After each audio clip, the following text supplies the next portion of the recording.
नमस्कार, मैं हूं आमिर बेग। आप देख रहे हैं सिटी बुलेटिन न्यूज़। पेश हैं आज के प्रमुख समाचार। गाजियाबाद में अधिवक्ताओं के ऊपर हुए लाठीचार्ज के विरोध में आज फैजाबाद अयोध्या बार एसोसिएशन के अधिवक्ताओं ने विरोध प्रदर्शन किया। पुलिस की बर्बरता के विरोध में आज अधिवक्ता विरोध प्रदर्शन में शामिल रहे। वहीं वरिष्ठ अधिवक्ता कृपाल चंद्र खरे ने बताया कि गाजियाबाद में अधिवक्ताओं के ऊपर जिस तरीके से पुलिस द्वारा लाठीचार्ज किया गया है, हम लोग अधिवक्ताओं के समर्थन में हैं। पुलिस द्वारा बर्बरतापूर्ण कार्रवाई का हम लोग विरोध कर रहे हैं। जो भी दोषी हैं उनको दंडित किया जाए। अधिवक्ताओं की जो मांगे हैं उन्हें पूरा किया जाए। विरोध प्रदर्शन में मुख्य रूप से सूर्य नारायण सिंह, राजीव शुक्ला आदि मौजूद थे। गाजियाबाद में अधिवक्ताओं के ऊपर बर्बरतापूर्ण लाठीचार्ज किया गया एवं जिसमें काफ़ी अधिवक्ता घायल हुए। उन्हीं के मांगों के समर्थन में हम सारे लोग उनके समर्थन में हैं और पुलिस की बर्बरतापूर्ण कार्रवाई का विरोध कर रहे हैं, प्रशासन का विरोध कर रहे हैं। जो भी दोषी हों उनको दंडित किया जाए, अधिवक्ताओं की जो मांगे हैं उसको पूरी किया जाए। अभी तो आज गाजियाबाद बार का आह्वान था। अगर आगे भी आह्वान उनका आएगा तो आगे हम लोग फिर विचार करेंगे। एक तो एडवोकेट प्रोटेक्शन एक्ट कितने दिन से ये मांग लंबित है, जिस पर शासन द्वारा कोई ध्यान नहीं दिया जा रहा है और उसी के कारण ये सारी समस्याएं पैदा हो रही हैं। कृपाल चंद्र खरे। गाजियाबाद में पर हुए लाठीचार्ज के विरोध में सोहावल बार एसोसिएशन के महामंत्री अनूप कुमार पांडे उर्फ मुन्ना पांडे के विरोध में अधिवक्ताओं ने आज जमकर नारेबाजी की। एसडीएम सोहावल के कार्यालय तक जुलूस निकालकर अपना विरोध दर्ज कराया।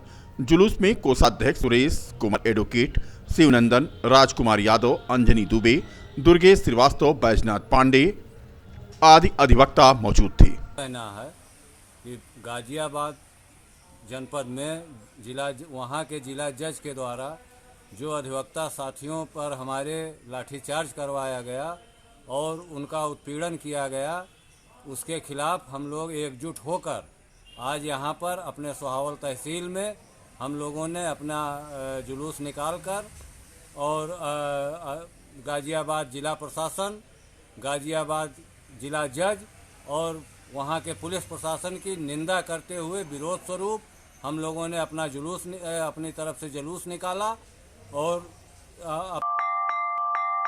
रेल यूनियनों को मान्यता और प्रस्तावित आगामी 4, 5 और 6 दिसंबर को होने वाले चुनाव के दृष्टिगत कार्यकर्ताओं को संबोधित करने के लिए AIRA और NRMU के महामंत्री कॉमरेड शिव गोपाल मिश्रा आज अयोध्या कैंट स्टेशन पहुंचे।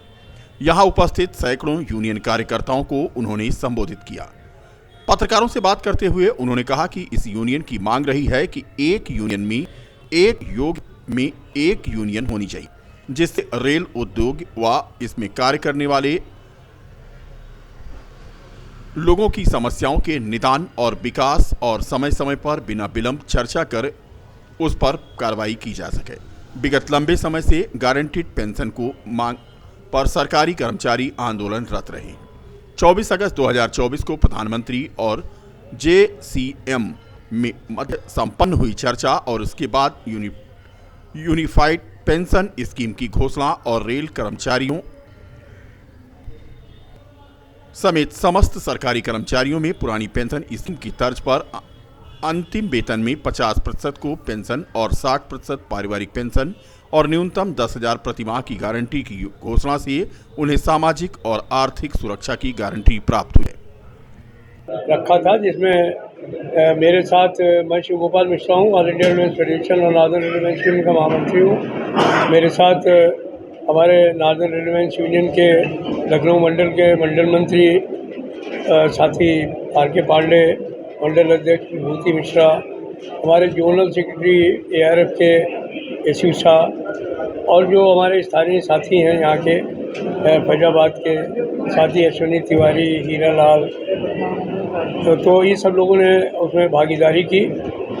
इसे कार्यकर्ता संवाद का जो मुख्य अर्थ था वो ये है कि 4, 5 और 6 दिसंबर को हमारे यूनियन की मान्यता के चुनाव होंगे तो हम लोगों ने अपने कार्यकर्ताओं से बात करने का काम किया है, उनको ये बात बताने का काम किया है कि इन 100 सालों में जो हमारे ऑर्गेनाइजेशन ने क्या किया और 2013 से लेकर के जो लास्ट चुनाव हुए थे अभी तक 11 सालों में हम लोगों ने क्या करने का काम किया। तो ये सारी चीज़ें हम लोगों ने लोगों को बताई हैं। पास मिला है उनको जो है वो बोनस जो है वो बराबर मिलने का काम हो।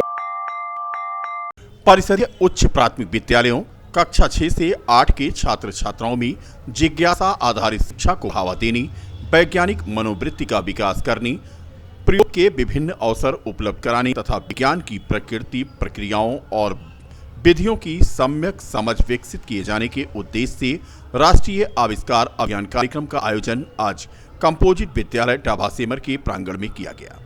राष्ट्रीय आविष्कार अभियान का शुभारंभ नगर विधायक तथा विशिष्ट अतिथि आलोक सिंह रोहित, संयुक्त शिक्षा निदेशक योगेंद्र कुमार सिंह, जिला बेसिक शिक्षा अधिकारी संतोष कुमार राय एवं डाइट के वरिष्ठ प्रवक्ता लालचंद द्वारा किया गया।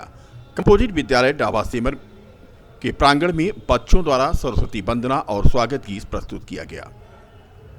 बता दें कि इस प्रतियोगिता में जनपद के 11 ब्लॉक एवं नगर क्षेत्र से 36 बच्चों ने कुछ प्रतियोगिता में भाग लिया। आकांक्षा सिंह कंपोजिट विद्यालय वीर शाहपुर मया, मोहम्मद शान कंपोजिट विद्यालय डाभासेमर से आदि पुरस्कृत हुए। इन बच्चों को सर्टिफिकेट, बैग, पुस्तक आदि का पुरस्कार दिया गया। मॉडल प्रतियोगिता आयोजित की गई थी और इस अवसर पर बेसिक शिक्षा अधिकारी ने आए हुए सभी अधिकारियों, अतिथियों, अभिभावकों, शिक्षकों का आभार व्यक्त करते हुए धन्यवाद ज्ञापित किया।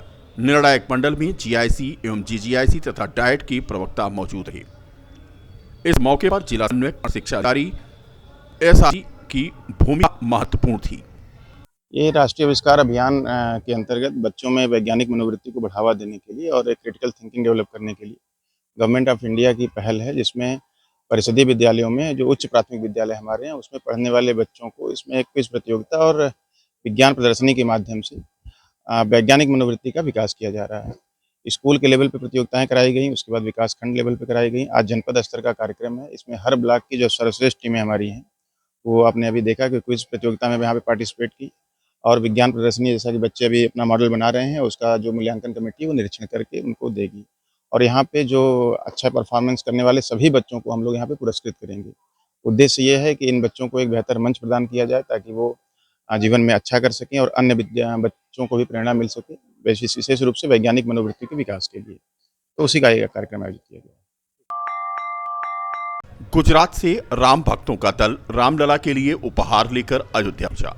गृह मंत्री अमित शाह के पुत्र बीसीसीआई के अध्यक्ष जय शाह के द्वारा पूजित अर्चना के बाद दीपावली के मौके पर रामलला को भेंट की गई पूजन की सामग्री। अष्टधातु से निर्मित हनुमान घंटी, शंख और स्कंद पुराण में भगवान श्री राम के अंकित 12 नंबर समय बताने वाली घड़ी और इत्र भेंट किया गया।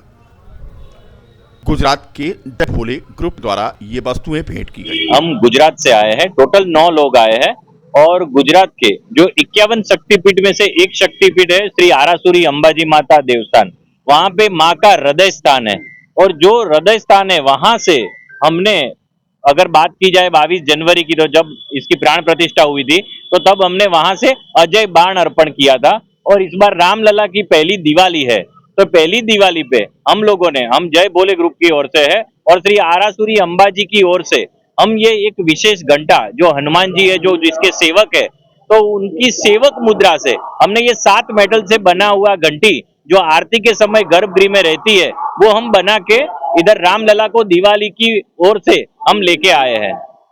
और क्या क्या सामान है इसके साथ? और इसके साथ में अगर बात की जाए तो अत्तर। नंदीग्राम भरतकुंड में वैदिक मंच उच्चारण के बीच भूमि पूजन कर भरतकुंड महोत्सव 2024 का शानदार आगाज किया गया। इस दौरान कार्यक्रम आयोजक मंडल के पदाधिकारियों द्वारा महोत्सव के सकुशल संपन्न होने की कामना के साथ हवन में आहुति दी गई। कार्यक्रम में शोभा यात्रा निकालकर भरत राम मिलन की झांकी प्रस्तुत की गई। इस दौरान महोत्सव के अध्यक्ष डॉक्टर अंजनी पांडे ने बताया कि अयोध्या में प्रभु श्री राम के भव्य राम मंदिर के निर्माण के बाद प्रथम बार आयोजित हो रहे महोत्सव में न केवल विभिन्न प्रांतों के सहयोग से कार्यक्रम को संबल मिल रहा है, वरन समाज के विभिन्न सामाजिक संगठनों की तरफ से भी भरपूर सहयोग मिलने के बाद महोत्सव की भव्यता इस बार अनोखी होने की संभावना है। उत्तर प्रदेश सरकार, संस्कृति विभाग उत्तर प्रदेश सरकार और संस्कृति मंत्रालय भारत सरकार, NCZCC इलाहाबाद, मध्य प्रदेश सरकार, छत्तीसगढ़ सरकार और भी बहुत सारे समाज सेवी लोगों का सहयोग मिल रहा है, उद्योगपतियों का सहयोग मिल रहा है जो हमारे साथ जुड़े हुए हैं इस कार्यक्रम से। और ये कार्यक्रम जनता का कार्यक्रम है और हम लोग इसको एक पर्व के रूप में मना रहे हैं, जिस पर अभी हमारे सचिव जी ने प्रकाश डाला है और बहुत सुंदर कार्यक्रम होने वाले हैं। 7 दिन भरत जी की तपोभूमि इन उत्सव से गुलजार रहेगी। इस बार है जब से राम लला विराजमान हुए हैं, बस हम लोगों का पहला ये कार्यक्रम होने जा रहा है नंदीग्राम भरत कुंड पर। तो भरत जी राम जी से जुड़े हुए हैं। भरत जी ने भगवान राम के आदर्शों पर चलने के लिए यहाँ पे 14 वर्ष तपस्या की, उनका इंतजार किया। उसी को हम लोग आज इस जो हमारी एक यात्रा निकलने वाली है वहां से रामकुंड से भरत कुंड, वो भरत राम मिलन यात्रा है जो हम लोग भगवान राम को लाकर भरत जी से मिलाएंगे। वो दृश्य अपने आप में। डेंगू के बढ़ रहे मरीजों की संख्या को देखते हुए समाजवादी सांस्कृतिक प्रकोष्ठ के प्रदेश सचिव दिव्यांग पंडित समरजीत ने विधानसभा बीकापुर क्षेत्र के ग्राम गुंदौर, वासुदेवपुर तथा दशरथपुर ग्राम सभा में डेंगू जनित दवा का छिड़काव करते हुए आज कहा कि उत्तर प्रदेश में स्वास्थ्य व्यवस्था पूरी तरह से ध्वस्त हो चुकी है। अयोध्या जनपद सहित पूरे प्रदेश में इस समय डेंगू का कहर जारी है। प्रदेश के मुख्यमंत्री तथा स्वास्थ्य मंत्री जनता के स्वास्थ्य की सुधि नहीं ले रहे हैं, बल्कि वो चुनाव प्रचार में बिजी हैं। कहाँ किए हो? डेंगू महामारी जैसी विकराल रूप ले चुकी है। हम अयोध्या के साथ साथ पूरे उत्तर प्रदेश में जिस तरीके से डेंगू के मरीज बढ़े हुए हैं और उत्तर प्रदेश में तमाम डेंगू बीमारी से जाने जा रही हैं, आज हम यही कहना चाहते हैं कि जहां डेंगू से त्राहि मची हुई है पूरे उत्तर प्रदेश में, वहां हमारे उत्तर प्रदेश के मुख्यमंत्री प्रचार में व्यस्त हैं। इनका शासन प्रशासन चुनाव में व्यस्त है। हम यही आज कहना चाहते हैं कि इतनी बड़ी महामारी हुई है और न स्वास्थ्य व्यवस्था सुचारू रूप से कहीं ध्यान दे रहा है। हम तो यही बताना चाहते हैं कि सपा सरकार में जब भी बरसात का मौसम आता था, हमारे सपा राष्ट्रीय अध्यक्ष अखिलेश भैया जी तमाम ब्लॉक स्तर से प्रधान के स्तर से गाँव में। रुदौली क्षेत्र के पटरंगा थाना अंतर्गत ग्राम सरेठा में प्रत्येक वर्ष की भांति इस वर्ष भी भव्य रामलीला का आयोजन चल रहा है, जिसमें तृतीय दिवस की लीला में रावण अत्याचार, पृथ्वी व्यथा और राम जन्म की सुंदर प्रस्तुति की गई, जिसमें संचालक और डायरेक्टर दीपक सिंह ने रावण, ललित कसौंधन ने भगवान राम, संदीप गुप्ता ने लक्ष्मण और सुरेश गुप्ता ने राजा दशरथ तथा शेर बहादुर सिंह ऋषि विश्वामित्र के किरदार में नजर आए।